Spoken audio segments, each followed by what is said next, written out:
महाराज ने कहा था कौशल्या भरत को कुल का दीपक समझना, बहन इस वंश को प्रकाश देने के लिए केवल एक दीपक का सहारा बचा है और मुझे भय लग रहा है कि कहीं राम के वियोग रूपी बयार के आगे वो दीपक बुझ न जाए। आप महाराज जनक से कहिए ना, महाराज अपनी ओर से ऐसा कुछ कर दें कि राम लक्ष्मण को छोड़कर भरत को अपने साथ में रख ले।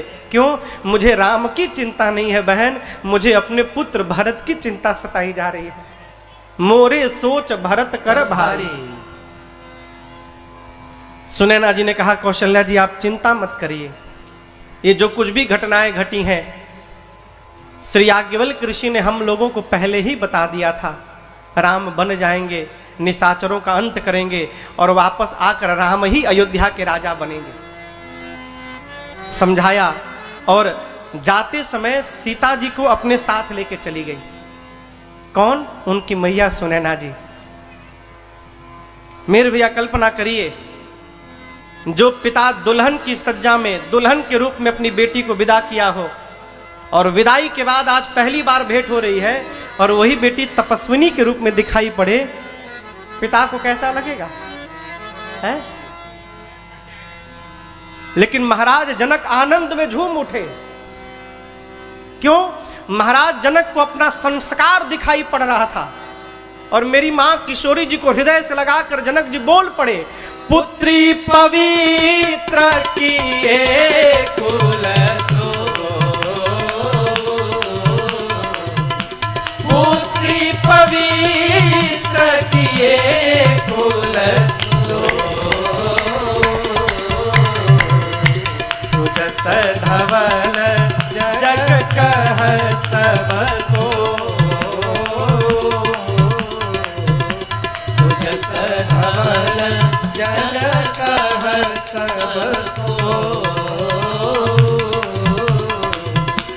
जित सुर सरी की रति सरी तोरी, जित सुर सरी की रति सरी तोरी, गवन कीन्ह विधि अंड करोरी, गवन कीन्ह विधि अंड करोरी, गंगा अवनी थल तीन बड़े, गंगा अवनी थल तीन बड़े, किए साधु समाज घने रे, किए साधु समाज घने रे, किए साधु समाज घने रे। जनक जी ने हृदय से लगा लिया मां को है और क्या कहा, पुत्री पवित्र किए कुल दो। महाराज ने कहा आज मेरी बेटी जानकी ने एक नहीं दो दो कुलों को पवित्र किया है। कैसे? निमि कुल में जन्म लेकर सीता ने निमि कुल को पवित्र कर दिया और रघुकुल की बहू बनकर मेरी बेटी ने रघुकुल को भी पवित्र कर दिया। मैं बड़भागी हूं कि मैं जानकी का पिता जनक हूं, मैं सौभाग्यशाली हूं। महाराज ने मैया को खूब लाड़ लड़ाया। देखिए, घर में बेटा हो जाए तो आदमी बैंड बाजा बजावत है। अब बेटी जन्म ले ले तो फोन करने पर कहता महाराज बेटी हो गई। लड़कवा छोड़ के भाग जाई हो और ये बेटियां ही बुढ़ापे में आपको पानी पिलाया करेंगी। हम जहां रहते हैं कलकत्ता में अधिकतर बंगाली फैमिलीज में बुढ़ापा बेटी के घर में बीतता है, बेटे छोड़ के भाग जाते हैं।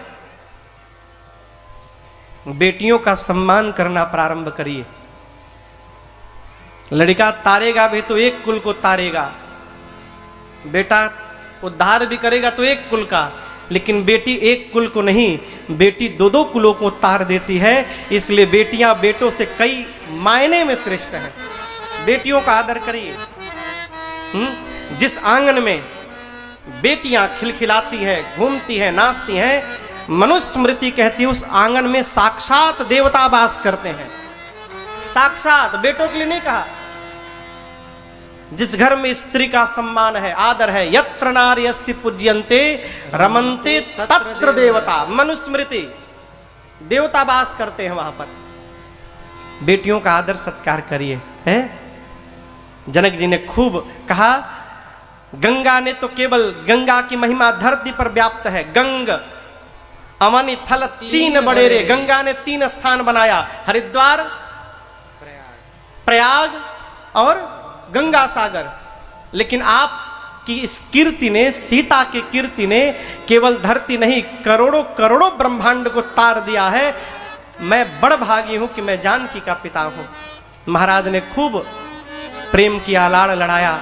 थोड़ी देर बाद सीता मैया जानती है कि सासू माताओं की सेवा का समय आ गया, इसलिए माता पिता से अनुमति मांगकर सेवा करने चली गई। इधर रात्रि में एकांत में सुनैना जी ने जनक जी से कहा, महाराज कौशल्या जी कह रही थी आप ऐसा कुछ कर देते कि राम लक्ष्मण को छोड़कर भरत को अपने साथ में रख लेते।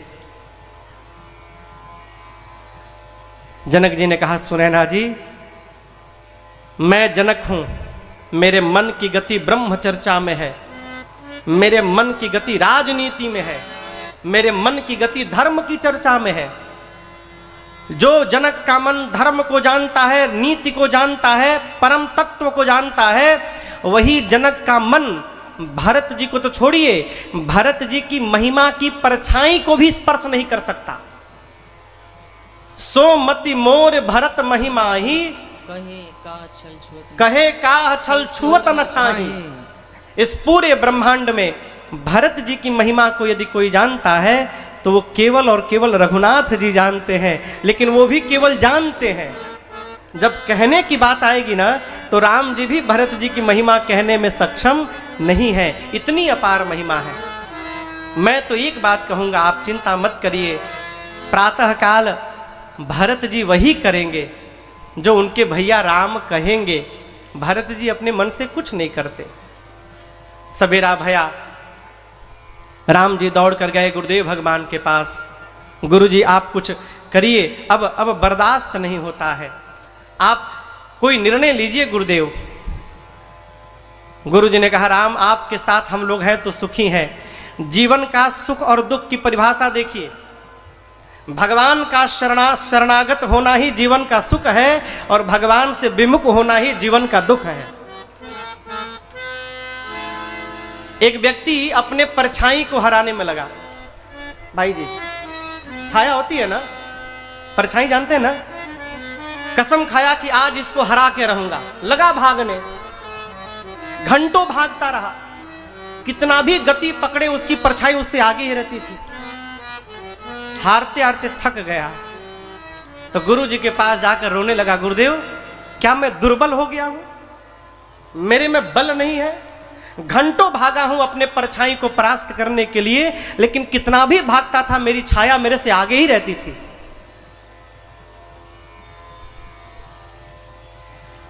गुरु जी मुस्कुराए, कहे बेटा तुझे भागने की आवश्यकता ही नहीं थी। तू यदि अपनी छाया को हराना चाहता था तो किसने कहा कि भागो, तू केवल अपनी दिशा बदल लेता प्यारे। यदि तू सूर्य की ओर मुड़ जाता ना तो तेरी छाया अपने आप तेरे से परास्त होती, पीछे चली जाती। तू सूर्य से विमुख भाग रहा था, इसलिए तेरी छाया सामने सामने जा रही थी। उसी प्रकार यदि कोई अपने जीवन के दुख को समाप्त करना चाहता है तो कुछ भागे नहीं, केवल भगवान की ओर अपना मुख कर लीजिए। भगवान की ओर मुख करने से दुख रूपी छाया अपने आप पीछे चली जाएगी, आपको हराना नहीं पड़ेगा। यहां गुरु जी कहते हैं, प्राण प्राण के जीव के जीव सुख के सुख राम, तुम तजितात सुहात गृह जी नहीं कि नहीं विधि बान। राम आप प्राण के भी प्राण हैं, जीव के भी जीव हैं, सुख के भी भीतर के सुख हैं। आपको छोड़कर अपना घर उसी को प्रिय लगेगा जिससे विधाता विमुख होकर बैठे हैं। आपके साथ हैं तो सुखी हैं, आपसे दूर जाने में ही दुख है। राम जी बोले गुरुदेव मुझसे बर्दाश्त नहीं होता, आप कुछ करिए। गुरु जी बोले ठीक है। गुरुदेव पहुंचे जनक जी के पास और जाकर बोले महाराज अब कीजिए सोई, सब कर धर्म सहित हित होई। आप महाराज वही करिए जिससे सबका धर्म सम्मत हित हो। देखिए ये बड़ी अच्छी बात, पिता को अपने परिवारी जनों का हित करना चाहिए, बड़े को छोटे का हित करना चाहिए, लेकिन कैसा हित करना चाहिए? धर्म सम्मत हित करना चाहिए। सबकर धर्म सहित हित होई। अब धर्म सम्मत हित क्या होगा? राम जी वन में रहे, भरत जी वापस अयोध्या जाए। जनक जी बोलेंगे कैसे? तो जनक जी पहुंचे भरत जी के पास, जाकर कहे भरत जी राम सत्य व्रत धर्म रत, सब कर शील स्नेह, संकट सहत सकोच बस, कहिए जो आय सूर्य। भरत जी आप तो भैया को जानते हैं, उनके सत्य व्रत को जानते हैं। राम जी सकोच में आ गए हैं, आप ही कहिए ना भरत जी कि मैं राम जी से क्या कह दूं। भरत जी बोले मैं बोलूं? पिता के समान आप हैं, भगवान के समान गुरु जी हैं। आप लोगों के रहते ये छोटा बालक कहेगा शिशु सेवक आ यसु अनुगामी, मैं बालक हूं, मुझे आज्ञा का पालन करना चाहिए, मैं कैसे बोलूंगा ये करिए? आप लोग निर्णय लीजिए। कोई निर्णय नहीं लिया तो गुरु जी सबको लेकर पहुंचे राम जी के पास। कहे राम जनक जी और भरत जी के बीच ऐसी ऐसी वार्ता भई है, पुत्र आप निर्णय ले लो। तो राम जी बोले गुरु जी राउर राय रजायस होई, राउर शपथ सही सिर सोई। गुरुदेव आपकी सौगंध, आप और जनक जी जो आज्ञा दे देंगे राम उसी का जीवन में पालन करेगा। सब एक दूसरे पे टाल रहे हैं। राम जी कहते हैं गुरु जी निर्णय लीजिए, गुरु जी कहते हैं जनक जी आप निर्णय लीजिए, जनक जी कहते हैं भरत जी आप निर्णय लीजिए, भरत जी कहते हैं आप और गुरु जी निर्णय लीजिए। फिर गुरु जी बोलते हैं राम आप निर्णय लो, राम जी कहते हैं गुरु जी आपकी सौगंध आप निर्णय लीजिए। सब एक दूसरे के सिर पे टालने लगे। अब पूरी सभा मौन हो गई, कोई कुछ नहीं बोल रहा है। तब भरत जी खड़े भय, कहे प्रभु गुरु जी कह रहे थे कि आप भगवान हैं, पूरी सृष्टि आपकी आज्ञा का पालन करती है। आपने भरत को आज्ञा दी थी कि भरत अयोध्या का राजपाट संभाले, लेकिन मुझे देखिए मैंने आपकी आज्ञा को दुराकर और पूरे समाज को लेकर वन में चला आया, और आपने भरत के इस दूषण को भी भरत का भूषण बना दिया। मेरे दोष को भी आपने सद्गुण देख लिया। प्रभु मैं आपसे एक बात कहूं, मैं क्या चाहता हूं? राम जी बोले बताइए। भरत जी कहते हैं भैया जहां नाथ रख दोगे वहीं मैं रहूंगा, आले चलोगे वहीं मैं चलूंगा, जहां ले चलोगे वहीं मैं चलूंगा, तुम्हें छोड़ कर ना, तुम्हें छोड़ कर ना मैं किससे कहूँगा,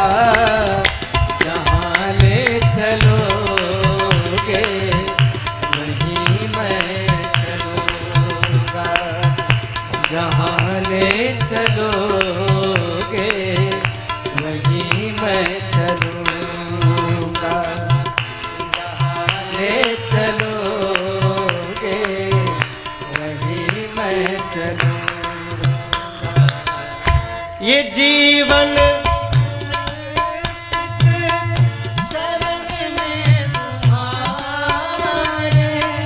न कोई उलहना न कोई अर्जी, कर लो करार आपको समर्पण, तुम्हारी जो मर्जी। ये जीव तुम्हारे कुछ है तुम्हारी कृपा से, कृपानाथ सब कुछ है तुम्हारी कृपा। सहाओगे नाथ जो भी, सहाओगे नाथ जो भी, मैं ले चलोगे मैं चलूंगा, जहाँ ले